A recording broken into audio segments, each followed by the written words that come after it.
So this is Crisis Comms 101. We're going to be talking about tackling sensitive topics. That is a mouthful that I didn't realize until I said it out loud.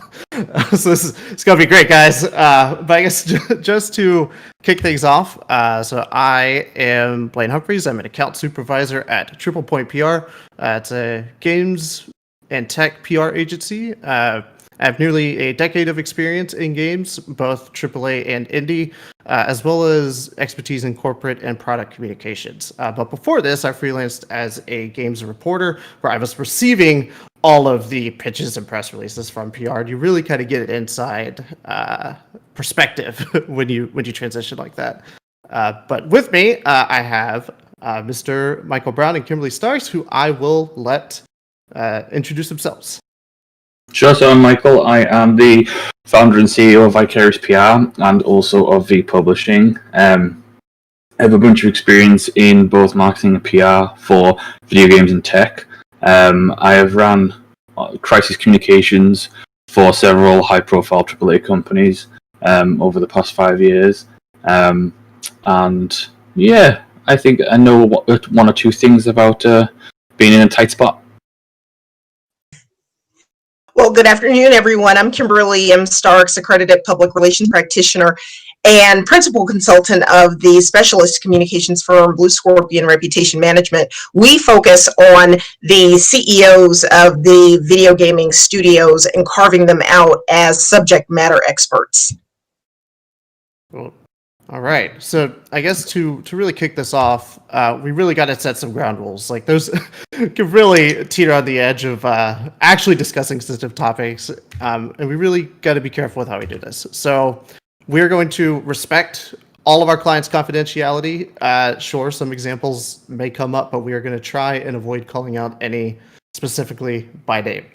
And we're going to try and keep conversations at a high level and really focus on sharing hypothetical situations rather than specific examples. Now, some may come up and slip out, but we're going to really try and scale that back. And so through this, we're going to give insight into what is crisis communications PR and how you can plan ahead and avoid mitigating a crisis, because this is a key component of crisis comms. And how you can actually execute the planning and how to execute a crisis comms plan when a situation happens. And we're also going to go over the most common situations where a crisis typically occurs. So to do all of that, though, we've got to define what exactly is a crisis, which, in a nutshell, something bad happened, right? You don't know what it is, but something bad happened, and you know you got to react to it. And so that could typically involve conversations around your company turning negative in various capacities. There could be unfavorable reactions to something in your game, whether it is sensitive content or something people felt was handled inappropriately. Or someone at the studio, an executive or lead developer, just said something that made people angry. And really, it's all around when you've lost control lost control of the narrative surrounding your studio or product in some way, which is really, things aren't looking too good right now, guys. So that is kind of the core of what we're going to be talking about on this panel. And so really one of the first and things that you can really plan around is when you have sensitive topics in your game. And so this can be things that include your game commentary on current events. In 2020, there are a lot of things to pull from. It can be from things that happened earlier this year. It could be about COVID-19. It can be any number of things that you want to talk about or that people are talking about. Can also include issues faced by certain groups. I know, like earlier this year, everyone was talking about, Black Lives Matter, and if your game touches on that content or police in any way. Or, your game is putting players in an uncomfortable situation, whether, it's human trafficking or you know, something that really makes somebody feel or do something that they just don't want to do or that they wouldn't feel comfortable with doing. Or your game explores dark themes. I think that is one of the more common things. And I guess Mike or Kimberly, like if you guys have seen, I think you guys would agree that these are some of the more common areas where sensitive topics occur, right? Yeah, I think so. I've done, for example, I've actually made a game that fits this criteria pretty well. So, V Publishing just published a game called Severity that was literally focuses on talking about AI and consciousness and mental health. And so there's a lot of themes that run within that, where we touched on things like suicide and the premise of the game is to take a kind of a sensitive look at mental health as well as broader AI themes like, is if an AI reaches sentience and then develops a mental health condition, will humans look upon that as a fault from a machine, or is it a mental health problem that needs to be treated like you would do within a human? And so there's a lot of pretty dark themes that run throughout that game and very sensitive topics that, a lot of people experience on a regular basis. So we had to take a look at that very carefully to make sure that we weren't, at least, the way we presented the game was tactful. And so, yeah, we've run a couple of those things fairly recently. Yeah, and really, at the core of it, this is one of the, I guess you would say, most preventable or things that you can plan for. Because really, like the key component, if your game has a sensitive topic that could rub people the wrong way, plan for it.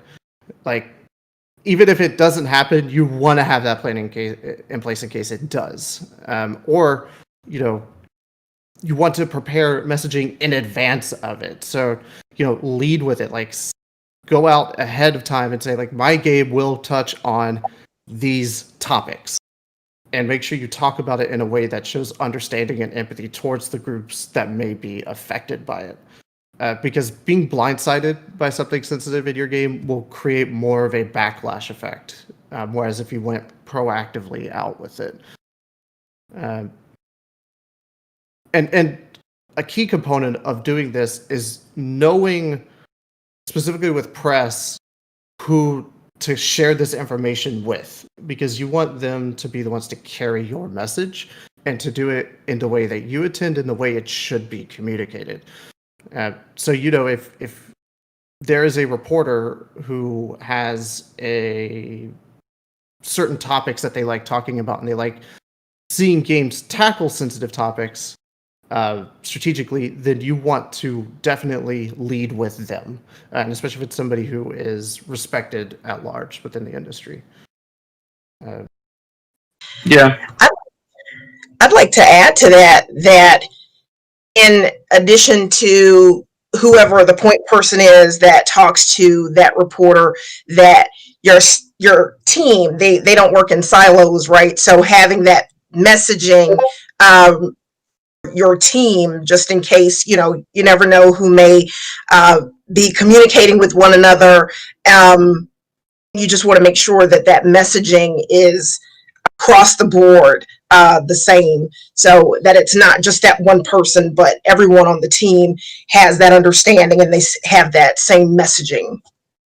Yeah, and that's actually a great point, because you don't want, like, you obviously want to train all of your spokespeople to have like the same messaging and how to handle tough questions, but media are savvy. They're not gonna just, like, depending on the level of the situation, they're not always going to stop at the person you provide them.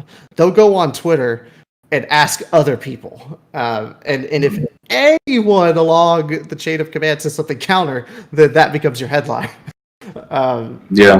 I think, from a starting point, obviously there's different levels to this in terms of in-game content. So you have to really define, like, is it a game that has a broader message, and this sensitive topic is a part of that narrative or that message, or are you adding something in that kind of goes against the rest of the game? Like, does it feel out of place? Like, define if this, if it's worth it. Like, is it worth to add something in that kind of goes against the grain of the rest of the game? Because what you don't want is a sensitive topic coming out of nowhere that doesn't really fit the rest of the tone and theme of the game. Because if you're just trying to put something in there, like as an Easter egg or as a piece of content that is aside from everything else that the game is doing, it's going to look really out of place. And so, is it worth it at that point to put that piece of content in there if it doesn't fit the overall narrative of the game?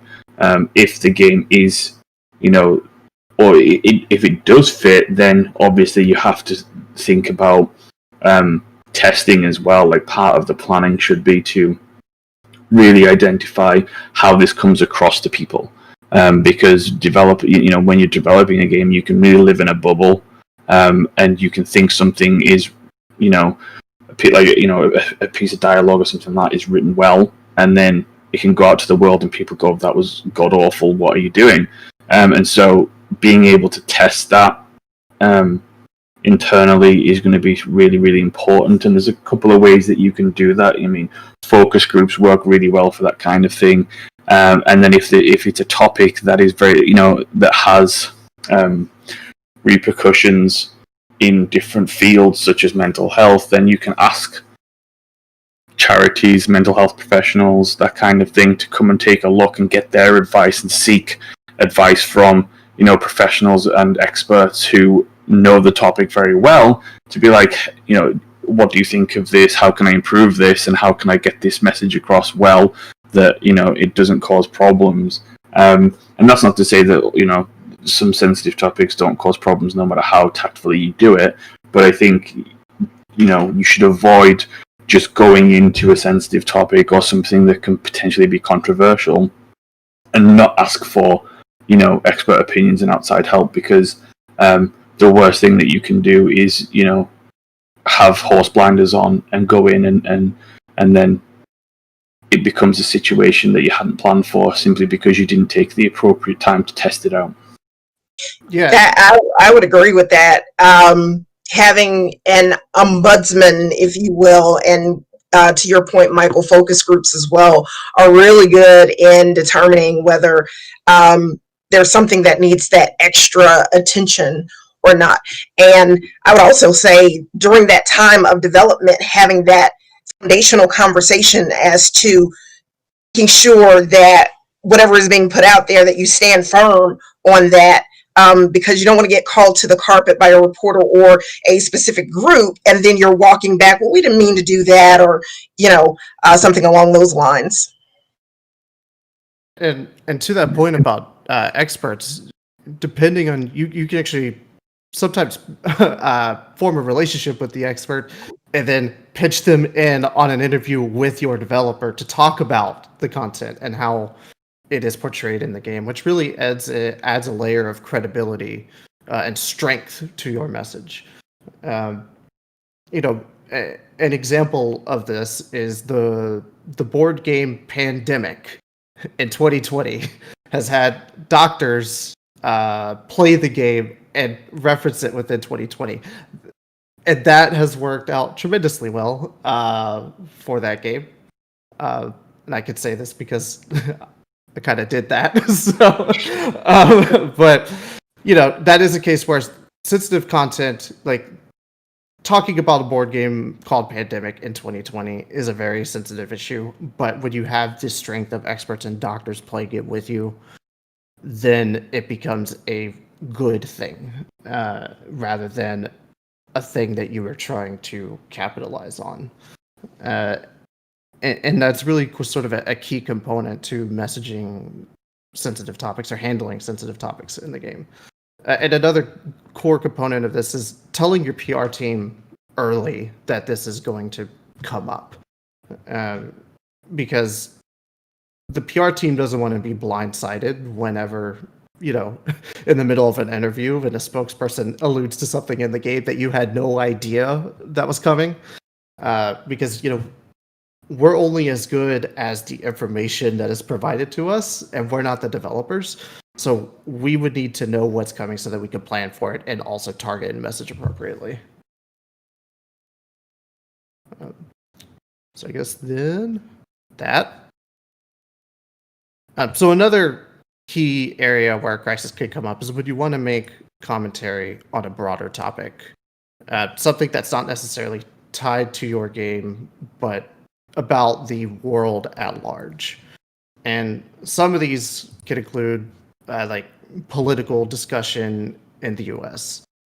If you want to, whether it's included in your game or post about it on Twitter or write a blog post about how the US political situation is affecting development, you've got to really be careful about it, because then that will frame the conversations that your game has talked about. A hot button issue right now in the industry is development cycles and crunch. I'm sure we've all seen it at this point. If you want to make a comment about it, you've got to be careful. You've got to make sure that you can even make a statement about it before you just go out and do it. Gender equality in tech, and really just any other major topic that's happening in the world at large. So, to my earlier point of things to consider before you make these statements is you need to determine if you even have grounds to make a statement. If you want to talk about gender equality in tech, but your entire studio is white men, probably shouldn't be making that statement. You're just going to draw more attention to yourself in a very bad way.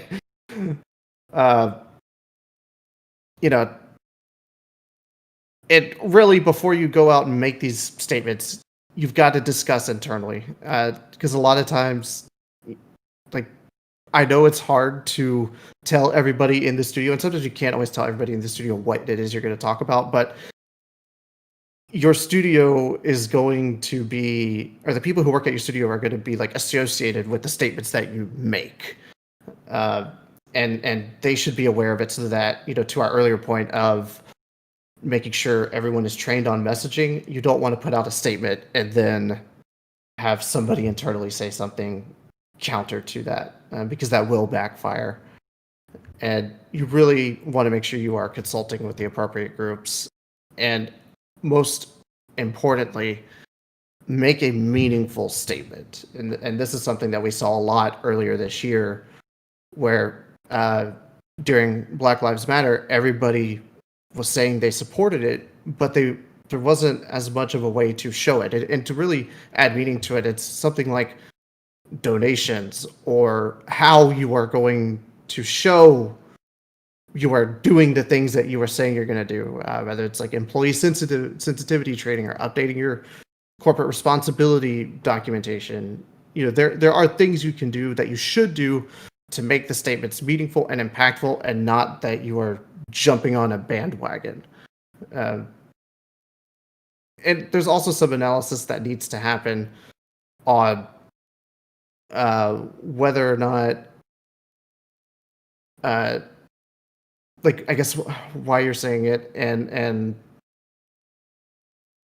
I feel like I lost my train of thought there mid-sentence, but I think you guys probably have experience with this too, dealing with this with your... Yeah, I think, you should, I think an evaluation into why, like, figure out why you want to make a statement on something, right? Like, are you doing it to actually contribute to the discussion and say something, valuable and insightful, or are you doing it to give yourself a pat on the back? Because if you're doing it just to basically virtue signal and just be like, hey, look at our great company, it's really easy to call it out, and people see through that very quickly. I think, making sure that you evaluate, like you say, you've got to have, if you're coming out on a broader topic, especially if it's a topic that's controversial in any kind of way, you really have to be squeaky clean in that regard. Like, you can't come out and say, we're against crunch, and then be crunching, right? Like, that doesn't really work well. You can't come out in favor of diversity and have none. You can't come out and say, we support this, but then have a history of making controversial statements on that subject. Like, it doesn't you have to be able to back that up, because the internet's going to call you out real quickly, and nothing goes away on the internet. So people are going to be able to dig through everything that you've ever said online.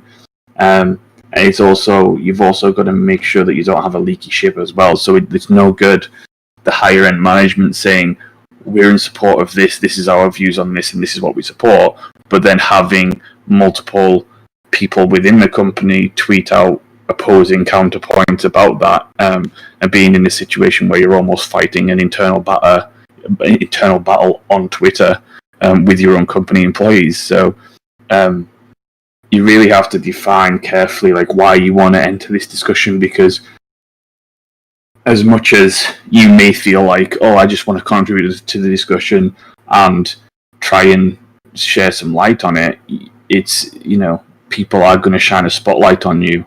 And so you have to be ready for that.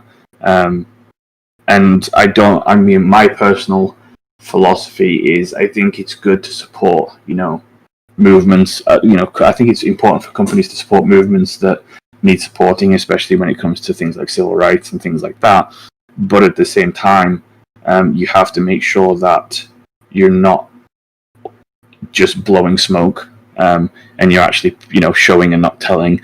Like, it's no good just to, try and win political points just by saying something and making a statement. You have to actually put something into practice over the long term that does what you're saying it's going to do, because ultimately the only thing that will end up happening is if you go out in support of something but then don't back that up, is people later on will call you out on that very matter, and then you've turned something that you've tried to do positive, and that's become a crisis communications issue, because then 6 months down the line people are calling you out for all talk and not walking the walk, so to speak.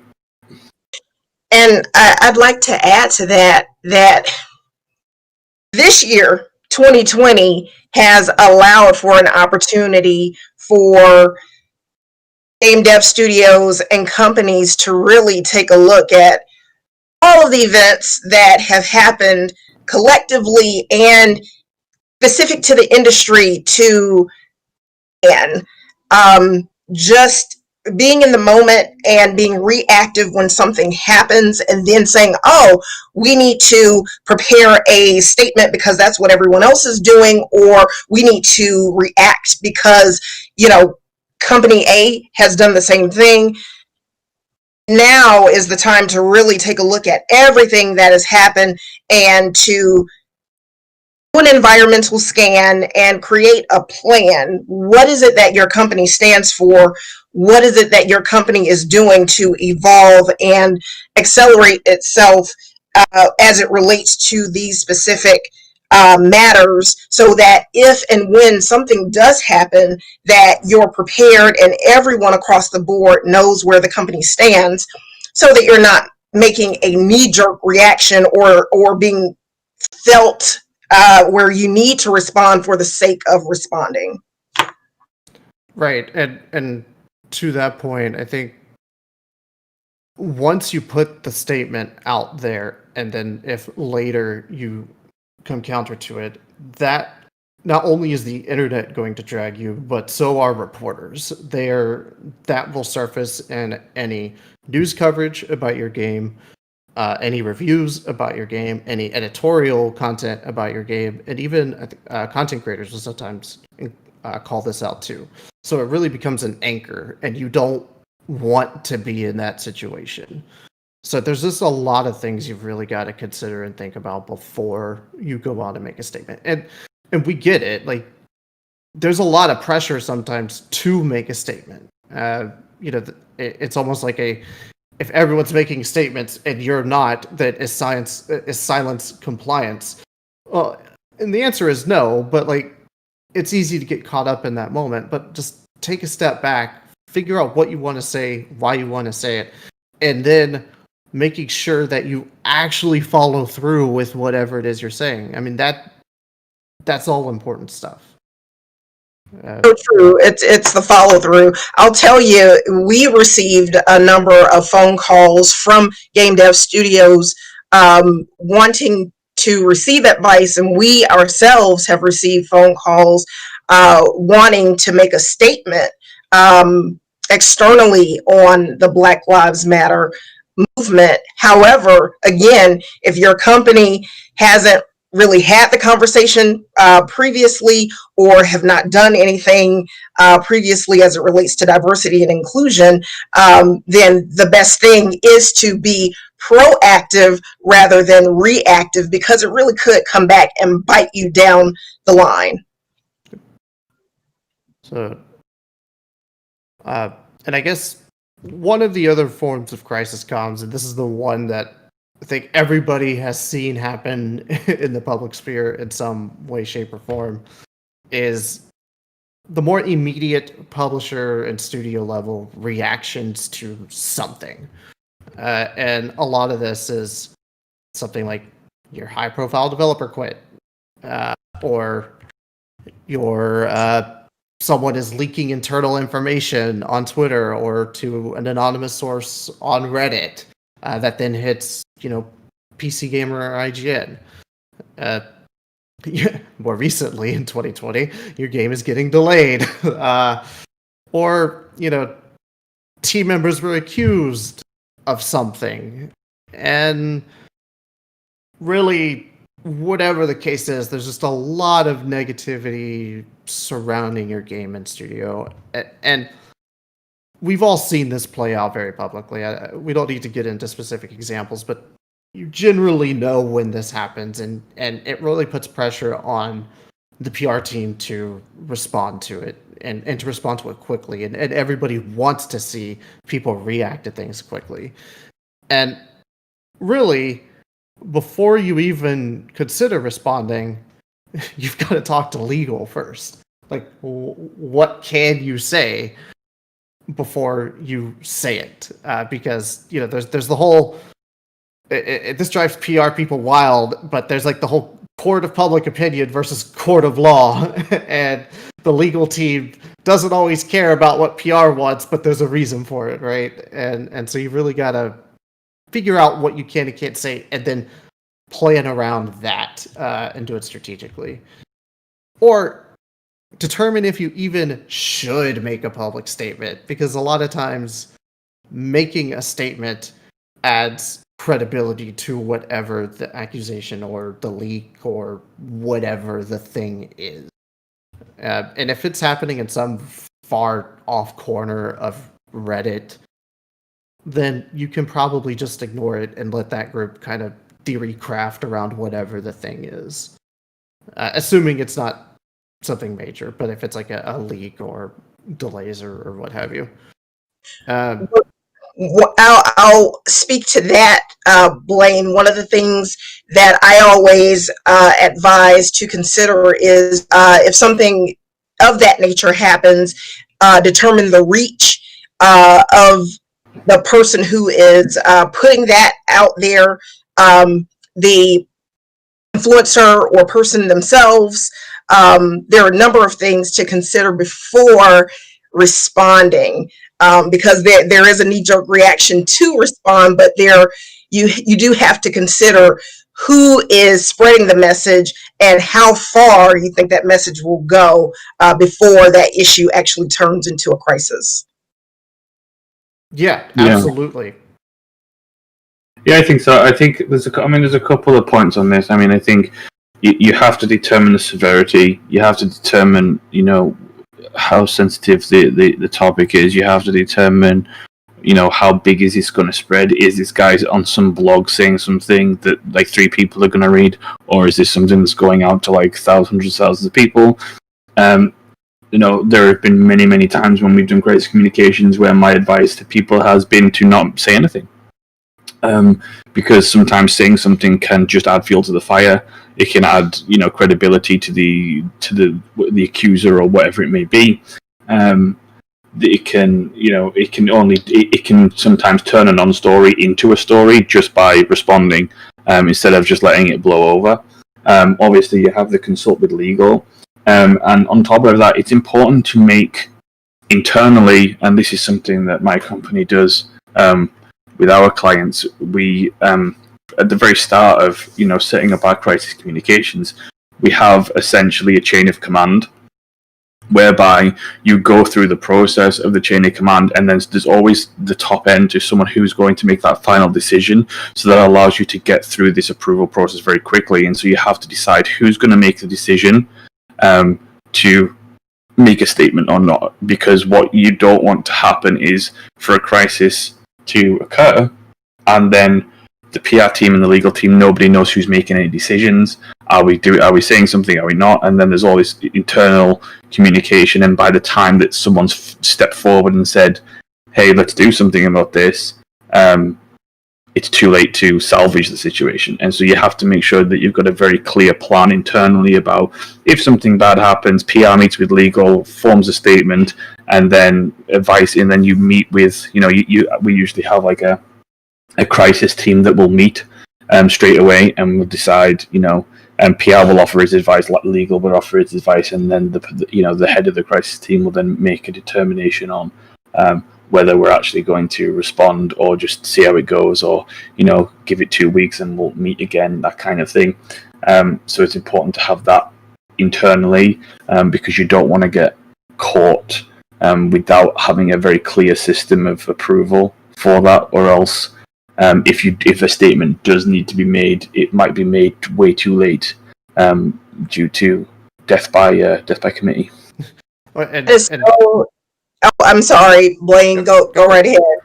No, I was just going to add in what Michael was saying is so very true. One of the sayings that we always have is the first 24 to 48 hours, if there is a true issue that's about to turn into a crisis, it's so important, because after that 48 hours, if you haven't done anything and you don't have anything in place, the train has left the station.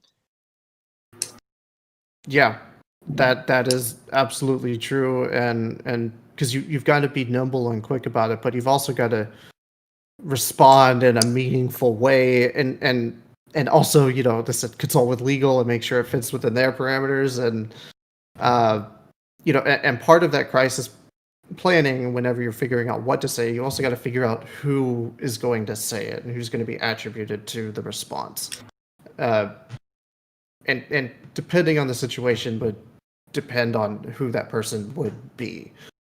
So if a high profile developer left the studio and people are upset about that, then that response statement could come from the head of the studio or somebody who is leading the team about like why the person leaving is maybe not as bad as people think.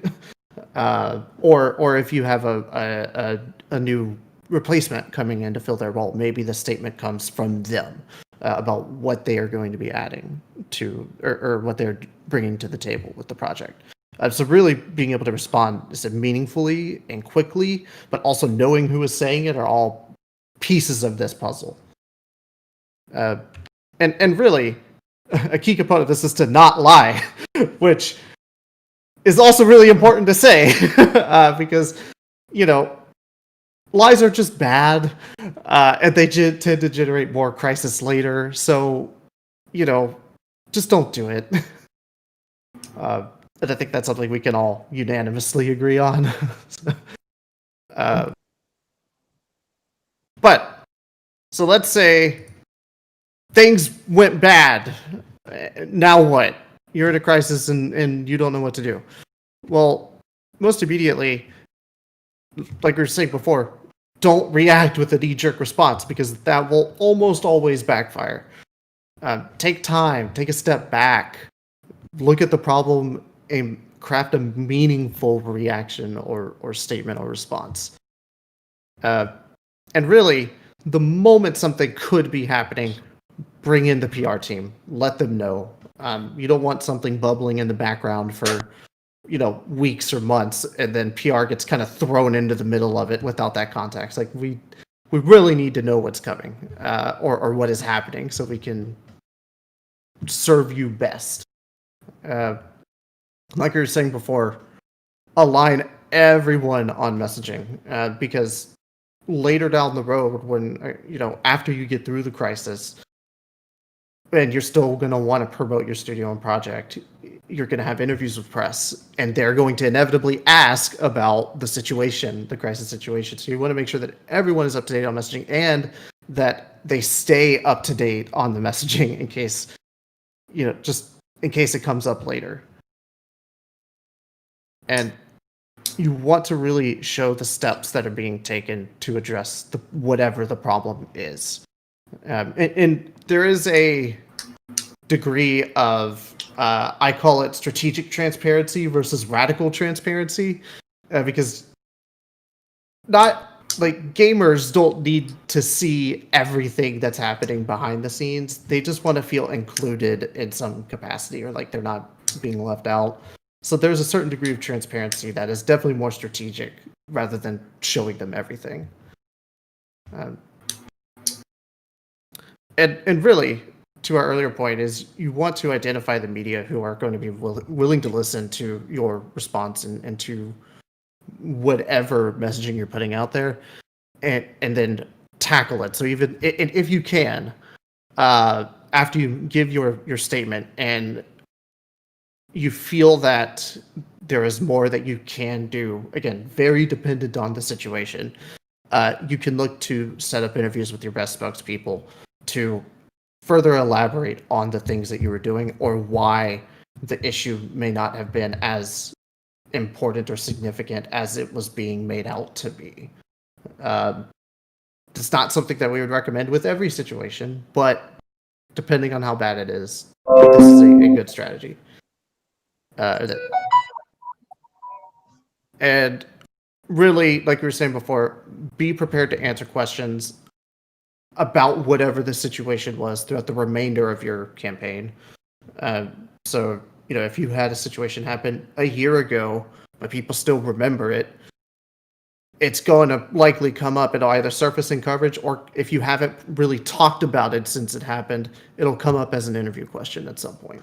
So really just being able to be ready for that, and this sort of feeds into everything, where keep your people up to date on messaging, keep your PR team in the loop about what's happening, do the things that you say you're going to do to resolve the issue, because all of that is going to be under extreme scrutiny whenever you are back trying to promote your product.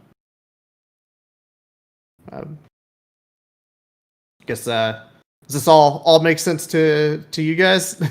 Yeah, I mean, I think I agree with pretty much everything there. I think, again, preparation is just key to this, right? Like, preparation can solve like 90% of your crisis issues if you just have a really good plan in place. And it doesn't have to be a plan about the specific issue, especially if it's an issue that comes out of the blue and that you hadn't planned for, because you can't plan for everything. But I think if you've got the processes in place where who the decision makers are, who you need to talk to get advice from, who's crafting a statement if one needs to, you've got a thing in place where you're regularly updating all your staff about messaging, you're having you've got a policy, a social media policy in place for staff. I'm a big advocate of social media policies when it comes to workplaces, especially when you're working on stuff that is often NDA'd and stuff, and most employees are NDA'd anyway. But we don't make any comments about that aren't approved by. Don't make any comments about the company that aren't approved by the PR team. We often advise companies to give people individual freedom on their own social medias, but to have a policy in place where we don't like to have employees make public statements that can be construed as comments from the company itself. So make sure to have that distinction. Like a lot of people put in their Twitter bios now, like, my comments are my own and not representative of my company, that kind of thing. Make sure that's in place, and bits and pieces like that. So again, 90% of the crisis communication can be made so much easier just by having a plan in place, having a process in place, and making sure that you know what to do when something comes up. And I'll add to that, all good points, Michael, having a plan in place, having a process in place, but also having the right team in place, which is insurance, if you will, of having a TriplePoint PR, Vicarious, or BSRM, in that if there is truly a crisis and you have a PR representative or you have an actual team, that you have a firm that's able to step in and handle what's going on so that your day-to-day operations can still move forward. So that's an important aspect of this as well, having that relationship in the event that something happens, that you have an extended team that's able to go to bat for you when needed.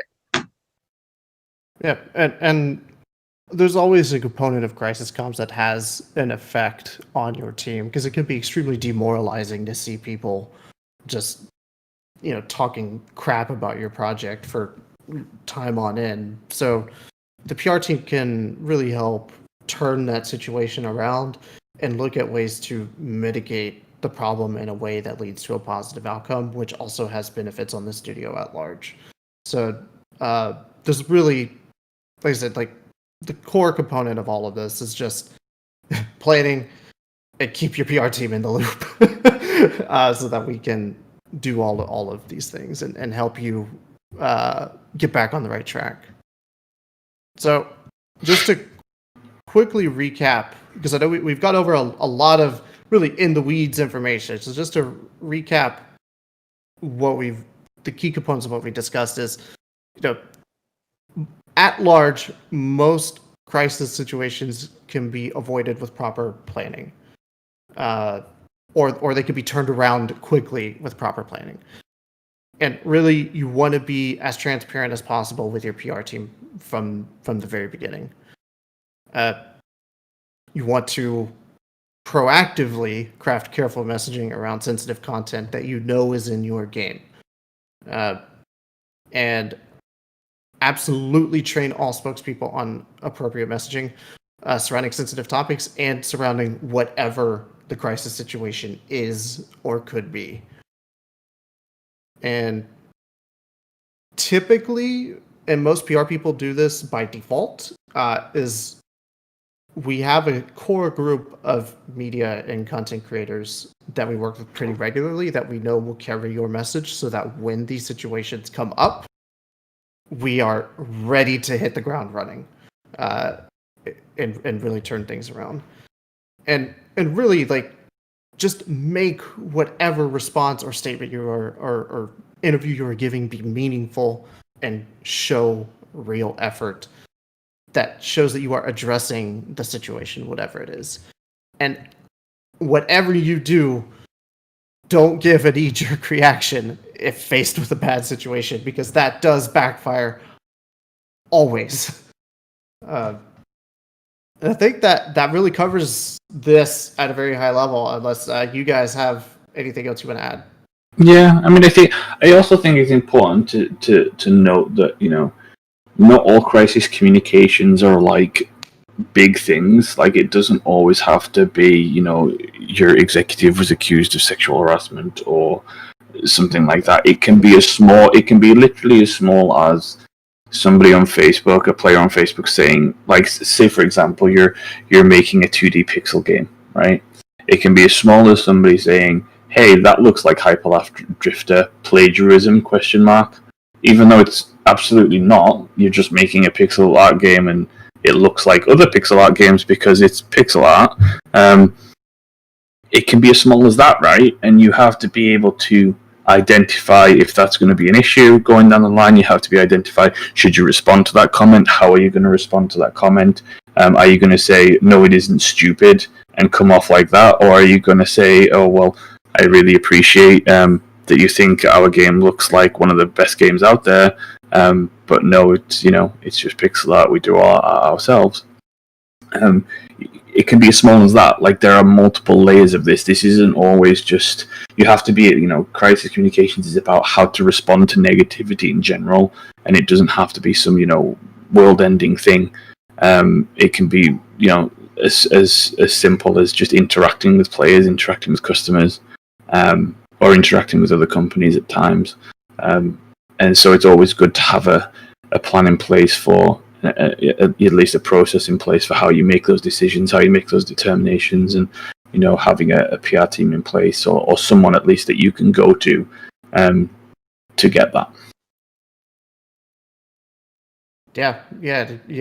I guess one of the other key things of this is determining whether or not you should make the statement, because you may not need to. But I guess Kimberly, I guess on your side, because you deal with a lot of the executive level stuff. I guess, in your opinion, would you say that a lot of this approach, because we're definitely talking about it more on the product level, but would this also apply to executives? One thing that is always advisable is that the CEO should not be the spokesperson of the company, because typically the CEO is who has the final word. But if you have a spokesperson that you are delegating that task to, then that is a layer of protection for the studio. Sure.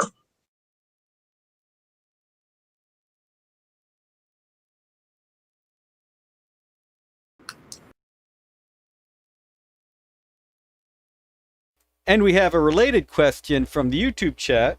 Grateful for Disney. Thank you for asking, how do you advise on actually training a team on these concerns, especially for monitoring sites like Facebook? Any sites, resources to recommend? So that is a great question, and there's a few layers to that. So really, there's a lot of social media monitoring tools that will alert you when certain keywords or phrases are triggered, and really, like Sprout Social, I think, is a big one. So you can really just monitor what people are saying. And as for training spokespeople, so at TriplePoint, we have an entire media training, I guess, course is the best way to describe it. A whole thing that we run through where we train all of our spokespeople, as well as, and it also covers potential sensitive topics that come up. And this is a thing that if you have a PR team, or if you're working with a PR team, they should or can provide to you. If you don't have one, and it's something that you are trying to figure out how to handle on your own, it comes down to figuring out what you want to say and then practicing it so that you are consistent and coherent in what you are trying to say. Yeah. And that should happen on an annual basis, if not semi-annual, where you are practicing, where you are taking a look at what's happening industry-wide, or what could be on the forefront. And to your point, Blane, Social Sprout is a great social listening tool to be on the lookout of what's being said about your company on social media. Yeah, that's where a lot of community management tools are really handy. So on the PR side, we typically focus our efforts on press and sometimes influencers, depending on the project. And so we often work closely with community to monitor what people at large are saying, because that's a good way to identify where a crisis could be bubbling up, because it could be happening on Twitter that then hits a reporter's feed that then comes to us. And when that happens, we immediately start preparing the messaging and then training our spokespeople on whatever the response will be and the other ways it could get phrased, so that even if it's not obvious that a reporter is asking about it, they kind of are. So we make sure that everything is aligned across the board when these situations happen. You've got another... Oh, go ahead, Michael. No, I was going to say, the only thing I would do, say, in addition to that, is to make sure that, if you're starting from scratch, like you have no idea what you're doing in this. Outside of the tools and the resources that you can Google for, and there's lots of articles and helpful stuff on this, is just to hire a consultant for a week. Hire a PR consultant and say, come in, set up a process, set up a PR plan for us, and that we can work off, talk to some of the guys to talk about, very specific situations, and then you can do that, and it's a cheaper alternative than, hiring a company if you've got a limited budget, you can't afford a PR agency for 6 months, just hire a PR consultant to come in for a week or two, train some of you guys up, and put a plan in place for you. All right, and LC Knighton has an excellent question in Twitch, and I'm going to read the question here, but then I'm going to let everyone go to the GGA Discord voice channel to answer it, so we get the next speaker up. The question is, how can a company address the LGBTQ community without looking like they are pandering? So let's take that question over to the Discord chat. Thank you all very much.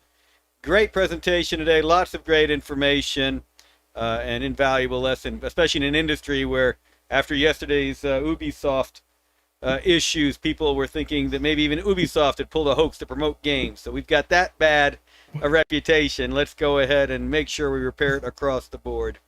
Thanks, everybody. Join our speakers in the Discord general chat.